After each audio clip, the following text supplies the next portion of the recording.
Shot.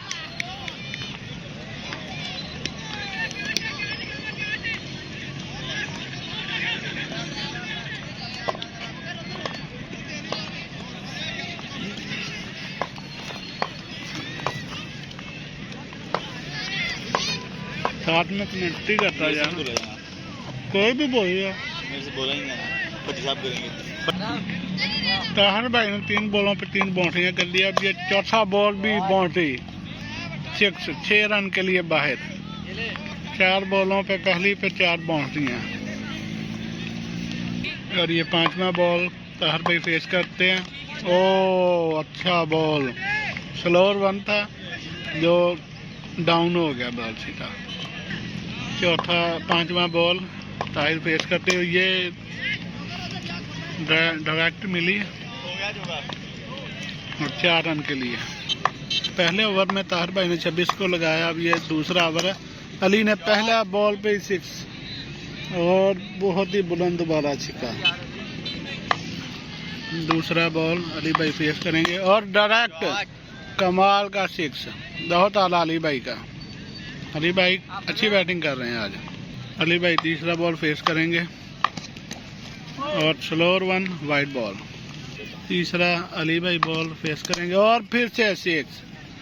3 बॉलों पे 3 छिक्के अली भाई के। चौथा बॉल अली भाई फेस करेंगे और चौथे पर भी 6। 4 बॉलों पे 4 छिक्के अली भाई के। कमाल है, अच्छी बैटिंग अली भाई की तरफ से। 5वां बॉल अली फेस करेंगे और ये सिंगल तो नहीं, सिंगल ही है। बॉल ताहिर भाई फेस करेंगे और एज लग गया ताहिर भाई से और सिंगल तो हुआ है लेकिन डबल।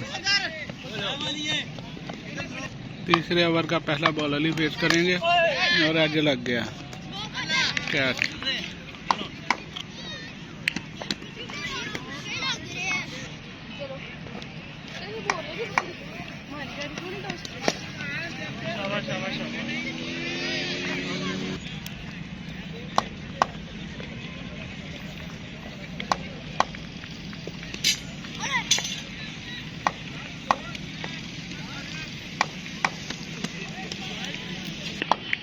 प्लस है हमें बॉलिंग में उन्होंने पीछे कीपर बड़ा अच्छा खेला है। फ्लो के भाई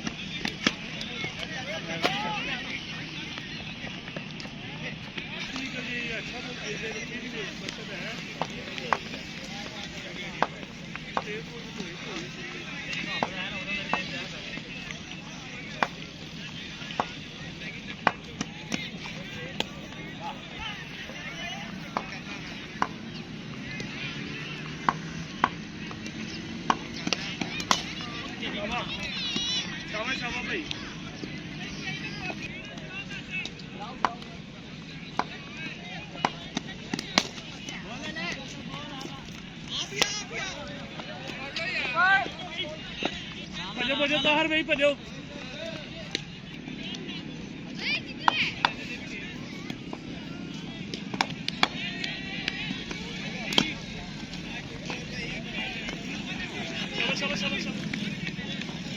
ए पूरी करनी है।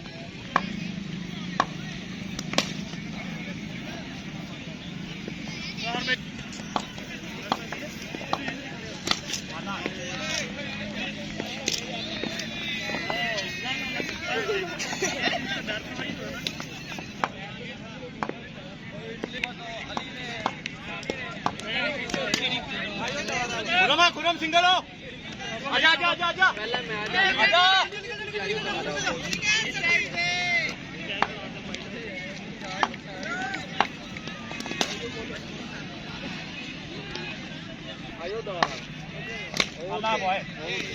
खुरम खुरम खुरम हिट दे यार।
Go,